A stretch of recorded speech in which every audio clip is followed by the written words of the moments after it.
kita dari kelompok 6. Nah, di sini kita mau ngediskusin tentang apa sih, Vi? Nah, kita di sini mau ngediskusiin tentang prosocial and helping behavior. Tapi sebelum mulai kita ngapain? Perkenalan diri dulu nggak? Iya, perkenalan diri dulu dong pasti. Oke, aku perkenalan diri ya. Nama aku Kata Juga Andrea Putri, biasa dipanggil Alin. Aku Khalifah Afifi, biasanya dipanggil Vivi. Aku Vanessa Natali, biasa dipanggil Van. Oke, di sini materi pertama itu bakal dijelasin sama aku. Jadi, jadi materi pertama bakal dijelasin sama aku. Aku bakal ngejelasin tentang pengertian dari prososial dan helping behavior. Terus ada indikator prososial, sama yang terakhir ada perspektif dari prososial. Nah, yang pertama, pengertian prososial. Prososial itu apa sih?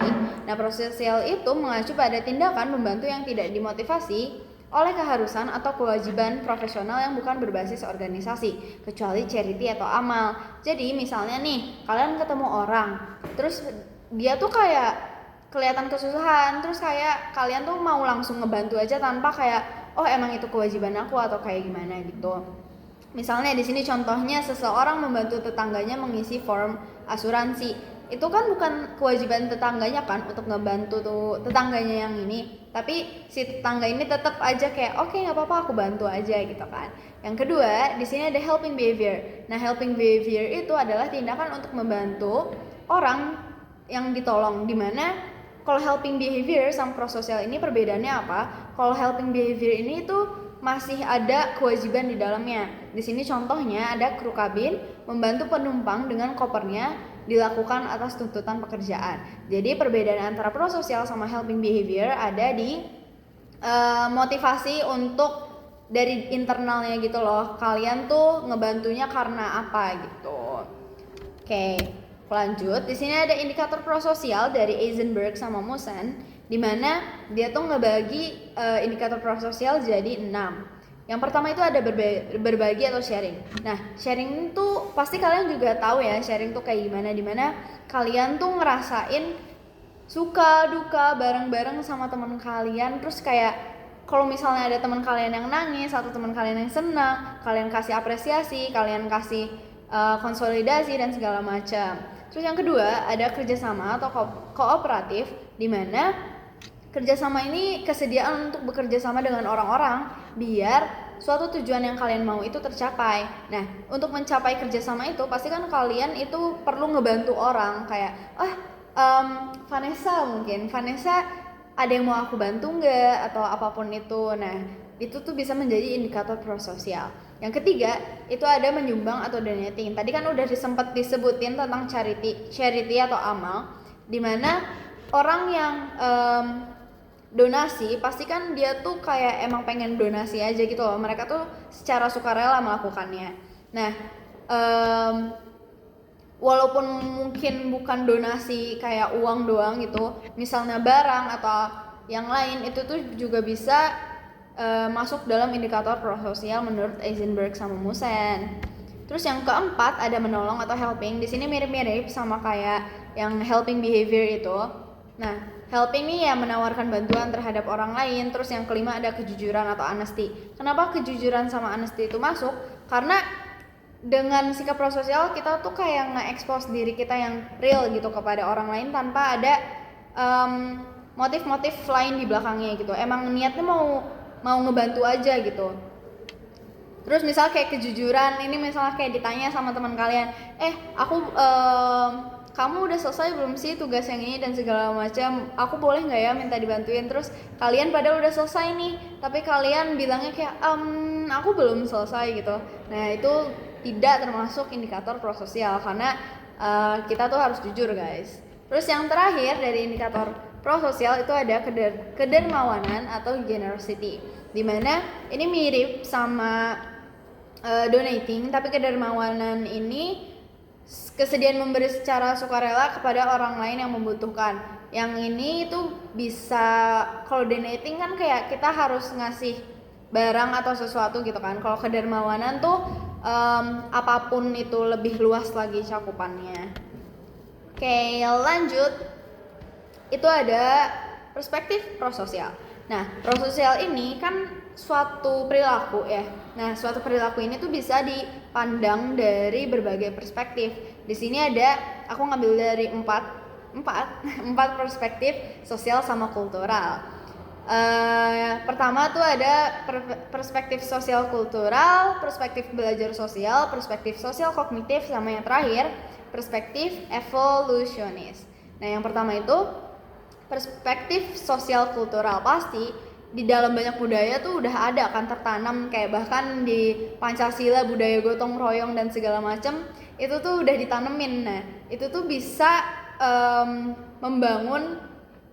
mendorong masyarakatnya untuk menunjukkan perilaku prososial. Terus yang kedua itu ada perspektif belajar sosial. Ini sangat-sangat erat kaitannya dengan belajar sosial dari Bandura, dimana kita tuh ngelihat orang lain, makanya itu kita belajar untuk melakukan hal tersebut. Misalnya kayak kita ngelihat orang lain tuh nolong orang lain. Terus karena ditolong itu kita ngerasain wah itu tuh perilaku yang baik, ataupun mereka dapat sesuatu hal yang baik dari hal tersebut gitu. Akhirnya kalian tuh juga punya motivasi untuk melakukan perilaku tersebut, atau di sini tuh perilaku prososial. Yang ketiga itu yang ketiga itu ada perilaku sosial kognitif, di mana orang-orang yang melakukan perilaku sosial itu tuh pasti mempertimbangkan dulu kan. Yang tadi udah aku bilang dari belajar sosial, kita tuh ngelihat dulu kan. Dari ngelihat abis itu kita bakal mempertimbangkan, oh aku perlu nolong dia atau enggak gitu kan. Atau yang lain di sini bisa sedikit berhubungan dengan bystander effect. Nah, abis itu yang keempat ada perspektif evolutionis, di mana perspektif evolutionis itu perilaku prososial itu ternyata menurun secara genetik, karena dari gen kita aja tuh udah ada kalau misalnya kita tuh selalu membantu orang lain. Oke, penjelasan dari aku sampai sini aja. Selanjutnya akan dilanjutkan oleh Vanessa. Oke, sekarang aku bakal jelasin yang namanya faktor-faktor yang mempengaruhi perilaku prososial. Nah, pertama ini aku bahas dulu menurut Baran and Bryan ini. Jadi kalau menurut Baran and Bryan ini dia ada 4. Jadi yang pertama itu faktor situasional, terus ada moral, keadaan emosional, dan perbedaan individu. Nah, kalau dari faktor situasional ini anggapannya itu kayak misalnya individu itu lagi situasinya kayak gimana. Misalnya ternyata dia lagi buru-buru nih. Nah, itu kecil kemungkinan orang itu bakal melakukan prososial kalau misalnya ada orang yang membutuhkan bantuan. Nah, terus yang kedua itu ada moral. Individu yang memiliki etika yang baik dapat mempengaruhi seseorang untuk menolong atau ditolong orang lain. Jadi anggapannya nih kalau ternyata misalnya orang itu yang butuh bantuan itu dia orangnya baik banget, suka ngebantu orang lain. Nah, itu besar kemungkinannya dia bakal dibantu juga sama orang lain, karena orang lain ngelihat dia tuh orangnya baik, makanya dia juga pengen melakukan hal baik buat dia. Apalagi orang yang mau nolong ini ternyata udah pernah ditolong juga sama dia.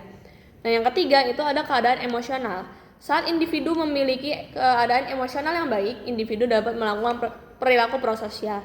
Nah, ibaratnya nih kalau misalnya ternyata aku lagi emosi banget nih, misalnya lagi dapat musibah gitu. Terus ternyata aku ngelihat ada orang yang butuh bantuan aku, misalnya dia lagi jatuh terus aku pengen bantuin. Nah, itu kan biasanya kan aku mungkin ngebantuin, cuma karena keadaan emosional aku lagi nggak baik waktu itu, karena aku juga lagi ditimpa musibah. Nah, aku jadi nggak mau melakukan perilaku prososial karena aku sebenarnya juga butuh itu, anggapannya kayak gitu. Nah, terus yang keempat ada perbedaan individu. Nah, perbedaan karakteristik individu juga mempengaruhi perilaku sosial, terutama di perilaku prososial ini, karena setiap orang itu bisa membantu orang dengan caranya yang masing-masing, dan itu tergantung karakteristiknya juga masing-masing. Oke, lanjut. Ini aku bakal jelasin faktor-faktor yang mempengaruhi perilaku prososial menurut Sears. Jadi kalau menurut Sears ini ada 2, yaitu faktor situasional dan faktor penolong. Oke, ini aku jelasin dari yang faktor situasional dulu. Jadi yang pertama itu ada kehadiran orang lain. Individu yang sedang sendirian cenderung akan lebih peka terhadap reaksi dan situasi jika terdapat orang yang membutuhkan. Jadi anggapannya nih ternyata kondisinya tuh lagi sepi, anggapannya kayak misalnya udah malam gitu ya, terus ternyata ada orang yang membutuhkan bantuan. Nah, itu individu itu bakal cenderung untuk lebih membantu orang itu, karena ya kan dia merasa bertanggung jawab karena cuma ada dia di situ. Nah, terus yang kedua ada kondisi lingkungan. Kondisi fisik lingkungan mempengaruhi kesediaan individu untuk menolong, seperti keadaan lingkungan yang bising, cuaca, dan ukuran lingkungan. Nah, contohnya tuh kalau misalnya ternyata ada orang kecelakaan nih pas lagi hujan-hujan.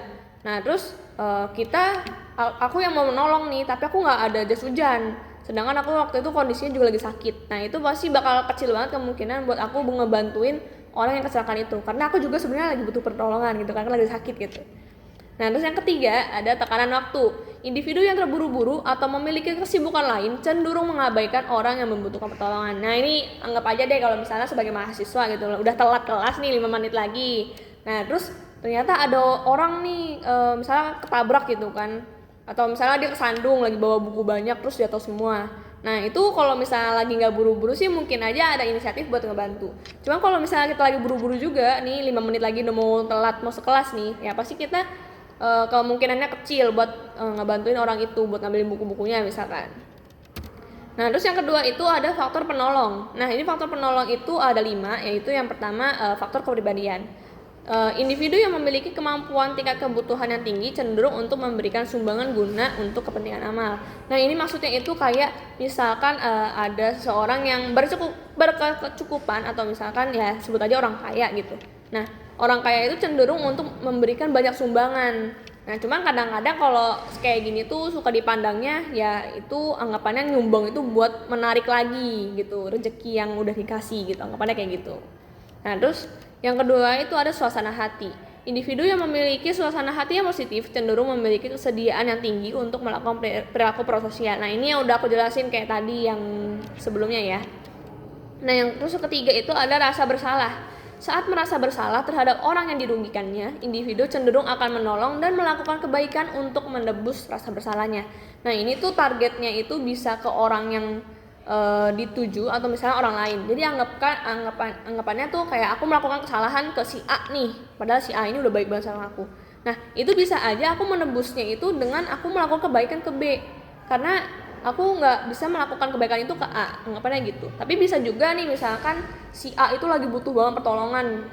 Nah sedangkan aku juga sebenarnya lagi nggak bisa terlalu ngebantu atau misalnya lagi sibuk juga. Nah itu karena adanya rasa bersalah ini itu tuh meningkatkan kemungkinan aku buat ngebantu si A karena aku ngerasa bersalah nih karena aku pernah ngelakuin kesalahan ke si A terus aku kayak nggak ada penembusannya ke dia. Nah anggapannya kayak gitu.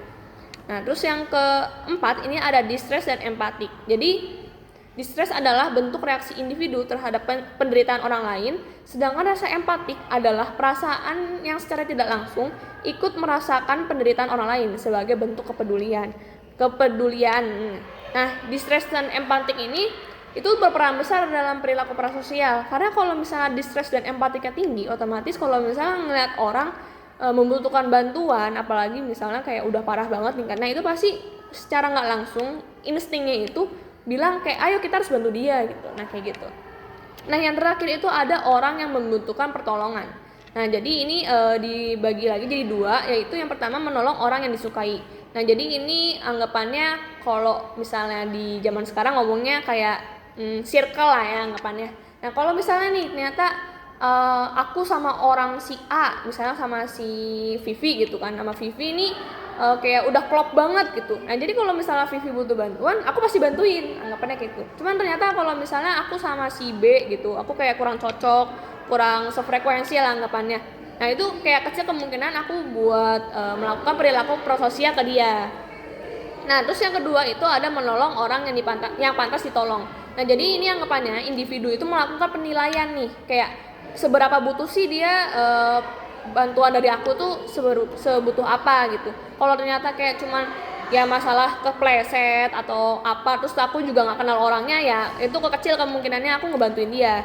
Cuman ternyata misalkan aku nggak kenal dia nih, cuman dia sampai kakinya patah atau misalkan sampai berdarah banyak gitu. Nah itu pasti kayak secara otomatis aku bakal mikir kayak wow ini darurat nih, aku harus bantuin. Nah kayak gitu contohnya.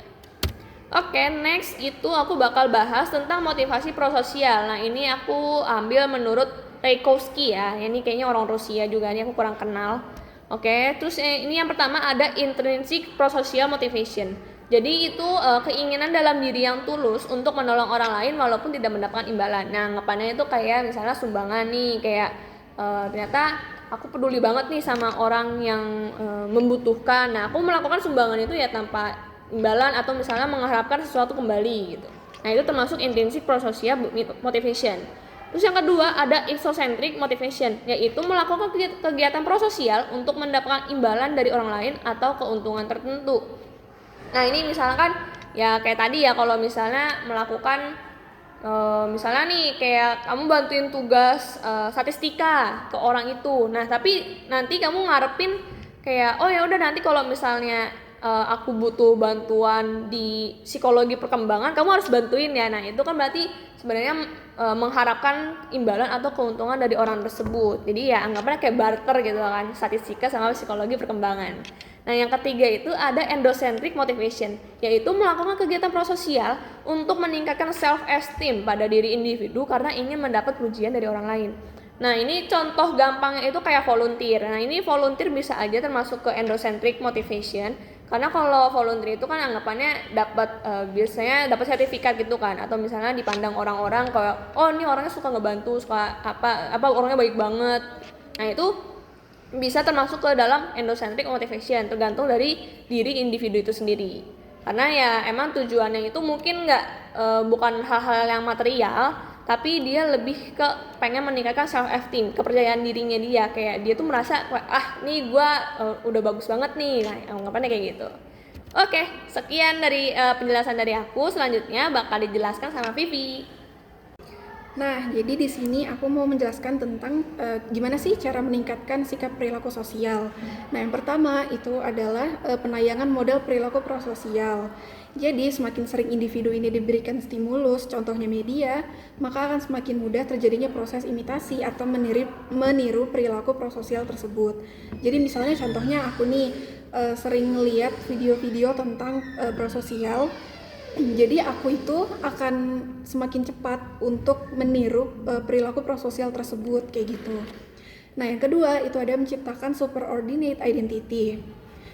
Jadi kalau misalkan suatu individu itu merasa bagian dari suatu kelompok, maka dia itu akan terus dan tetap melakukan perilaku-perilaku baik yang ngebuat dia itu tetap diterima di suatu kelompok tersebut. Jadi misalnya aku ini punya kelompok pertemanan, sebut aja misalkan ya circle lah ya gitu. Aku punya circle dan aku pasti akan ngelakuin hal-hal baik agar aku tuh bisa tetap diterima oleh teman-teman se-circleku itu. Yang ketiga itu ada menekankan perhatian terhadap norma-norma prososial. Jadi apa sih pentingnya kita itu menekankan norma-norma prososial? Jadi kita tuh penting banget untuk menekankan norma-norma prososial.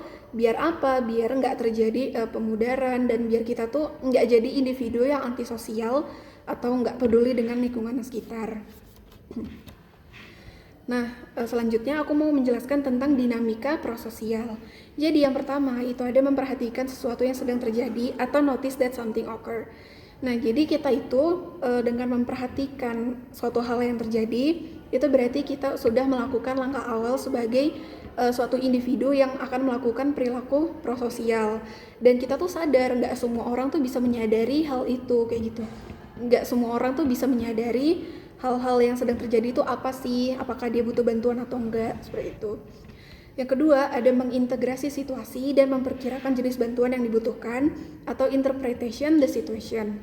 Nah, jadi jika seseorang itu mulai yakin dengan suatu kejadian yang membutuhkan bantuannya, maka ia akan mulai mengasumsikan tanggung jawab personal atau responsibility for helping. Jadi, misalnya aku nyadar nih ada suatu kejadian yang ternyata dia butuh bantuanku gitu. Nah, aku akan mulai berpikir bantuan apa yang bisa aku lakukan sebagai tanggung jawab personal atau responsibility for helping itu tadi. Selanjutnya yang ketiga ada pemilihan jenis bantuan yang diberikan atau appropriate form of assistance. Nah jadi hal ini tuh bisa dipengaruhi oleh kejadian sebelumnya. Jadi misalnya aku nih tahu atau lihat atau dengar suatu kejadian yang aku sebelumnya juga aku pernah ngalamin nih atau aku tahu rasanya. Jadi aku itu akan bisa lebih cepat untuk memberikan respon prososial atau memberikan bantuan. Yang keempat, yang terakhir itu adalah implementasi bantuan atau implement the decision. Nah di fase ini kita sebagai individu yang melakukan tindakan prososial itu tuh kita akan menyadari jelas gitu, ini kejadian yang memerlukan bantuanku, seperti itu. Jadi kita dengan individu prososial itu tuh bisa sadar betul kita mau melakukan tindakan prososial itu atau tidak. Jadi kita punya pilihan untuk kita mampu nggak dia untuk membantu, atau kita ternyata kita nggak bisa membantu, seperti itu. Nah, itu materi yang bisa aku berikan. Nah, setelah ini ada contoh video tentang perilaku prososial and helping behavior. Check it out.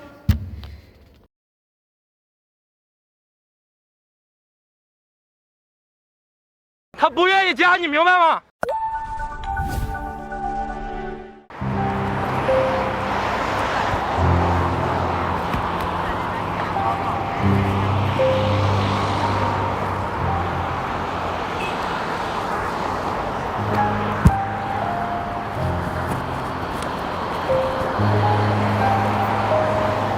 你好，哎，小姐姐你好，你好你好，是这样，我刚才在那边看你，觉得你长得挺漂亮的，就是你听不见？好，你听不见没事。这样，想加个微信行吗？这个地方晚上很多人的，到时候我可以带你去玩。你有地方住吗？哎，你要没地方住的话，我家就在附近，行吗？别不好意思嘛，你跟哥哥有什么不好意思的，是吧？咱加个微信认识一下，行吗？不用了，不用了，不用了，谢谢，不用了，不用了，谢谢。哎，不是你们认识吗？别管闲事啊！不认识啊，你认识吗？我们女生总比你一个男生安全的吧？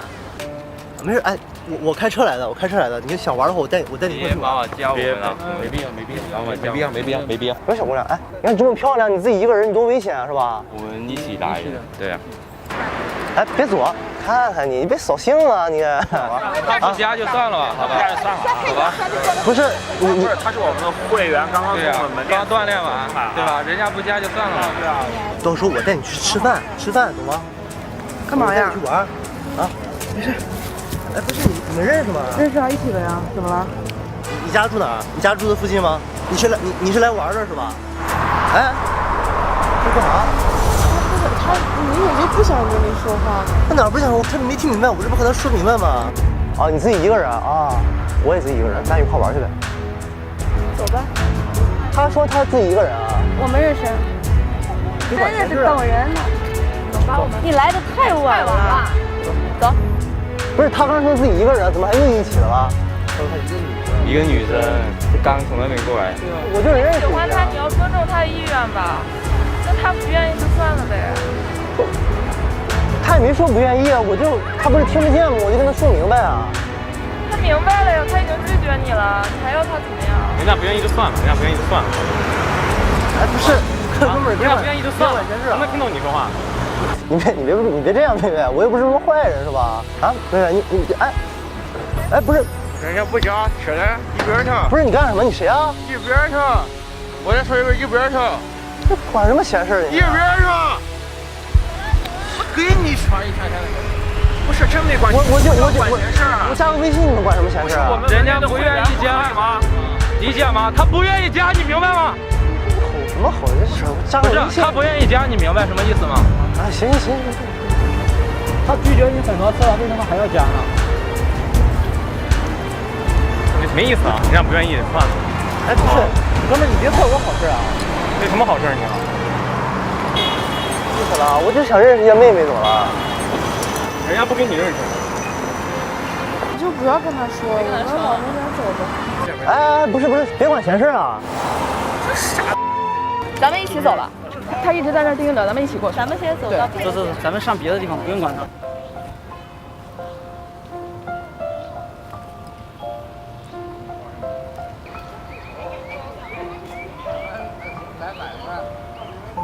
我们带他去。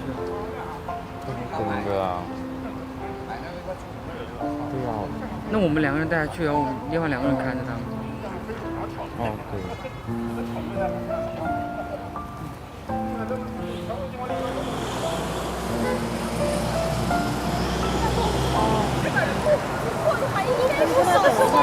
对，我们跟他等一下。没事，先跟我们一起，等会他走了之后你再走啊。你不给他拍照吗？好，拍照吧。来，你来呀，你。拿，我跟你说，就这个个线压到压到脚下边。又开始指导了。就手机拿平垂直拍。3、2、1，拍。再摆换一个。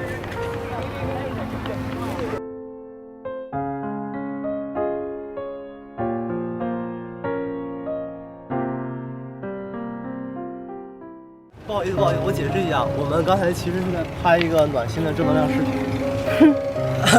不好意思，真的。这里是我们的聋人女演员，就你们干啥？我这马上都要动手了。她本身也是听障人士啊，对，真的。一个。我一直在骂你，对不起。没事，非常感谢你。好命啊！我跟你说，我老婆就喜欢打人。啊，就是假的就行了。不信？哎，没事。这是你知道这样，哎，好，拜拜。Sekian materi yang telah kami sampaikan. Kalau misalnya ada pertanyaan, boleh ya drop di komentar. Terima kasih.